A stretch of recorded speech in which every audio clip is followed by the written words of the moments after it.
Hello, and how is everyone doing? And welcome to Shane Talks Sports. So, this is more of a channel where I am going to be talking about different events, different sports, different news in the sports. So, anytime there's breaking news, I'll try and cover it as fast as possible and post a video about it.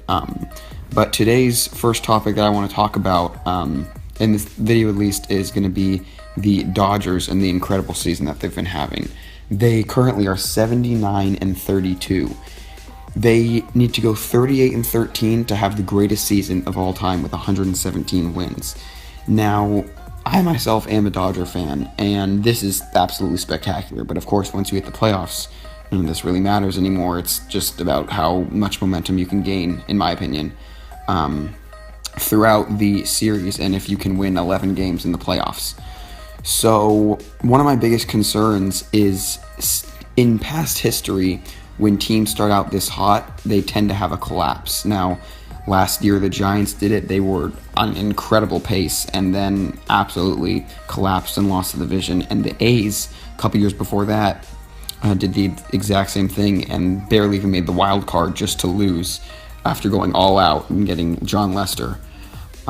I also predicted the Dodgers would do that, but it seems like they just will not slow down.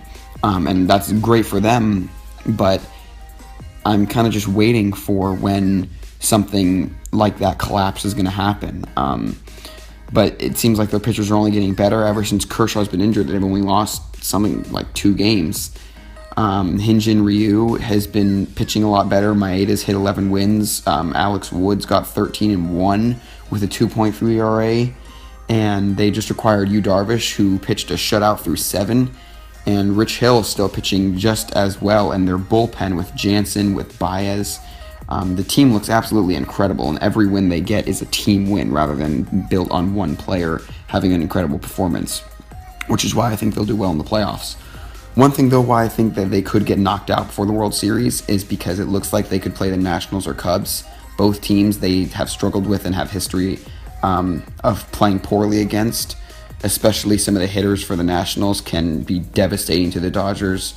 And when they played the Cubs last year, the Cubs were just toying with them. Even though the Dodgers were up 2-1, the Cubs were... it seemed like the Cubs were always in control. And when they wanted to... when it really looked like they were giving 100%, the Dodgers stood no chance. I mean, even when the Dodgers tied it up in the first game, the Cubs just went over and hit a grand slam the next inning. So, and the Cubs are on the World Series, of course. But it'll be interesting to see where the Dodgers can go from here. The fact that they have a team where they can hold Kershaw out longer than he actually needs to be held out and not have him make an impact on the team is absolutely incredible. They have no threat in losing the division with the Diamondbacks and Rockies both 15 games behind. They're on an incredible record pace, and obviously there's always that choke factor. There's that always the reason that most fans bring up of why the Dodgers will never win is they always choke in the playoffs. And I mean, trust me, I know there have been some devastating losses, and it's horrible to see that kind of a team. But this year just seems like a completely different year with players like Bellinger now at 32 home runs. A lot of people aren't fond of him just because, they're not fond of the pitcher that pitched to him. What I don't understand is Bellinger has not hit one opposite field home run all year. Out of the 32, none of them go opposite field. Why pitchers don't pitch it outside more and get into chase, I'm not sure. He tends to pull almost every single home run except some that go to dead center. But besides Bellinger, Seager's been having a great year. Gonzalez, unfortunately, was pulled back down to the minors. But even Puig, I think Puig is one of the most underrated players this year. He has 22 home runs on the year. It's incredible how well he's been playing and how much he's matured over the last couple of years and how much he's matured at the plate where he doesn't chase every ball, doesn't swing in the dirt. Logan Forsythe's been having a great year. He's very overlooked. There have been a lot of players. Chris Taylor having an incredible year.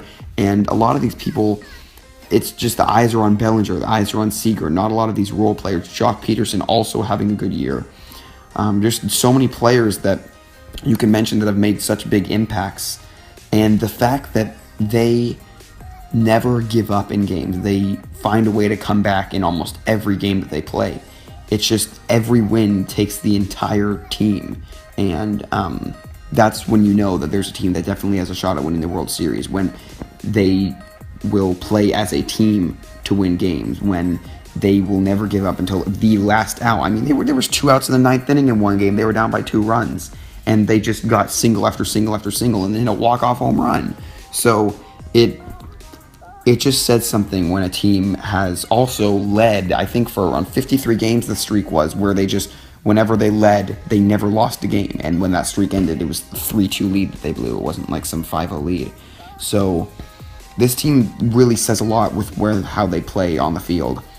And also Dave Roberts is doing an incredible job managing. He was never a manager before this. He's only been a manager for a couple of years, and the Dodgers have had 2 incredible years.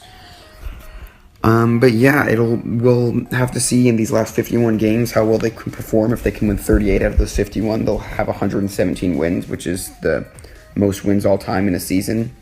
Only need 21 out of those 51 just to get 100. So they can go 21-30 and still get 100 wins. So yeah, I mean, honestly, I would rather them lose these next 51 games, still make the playoffs, and win the World Series, rather than having a greatest season and blow it in the playoffs like what usually happens.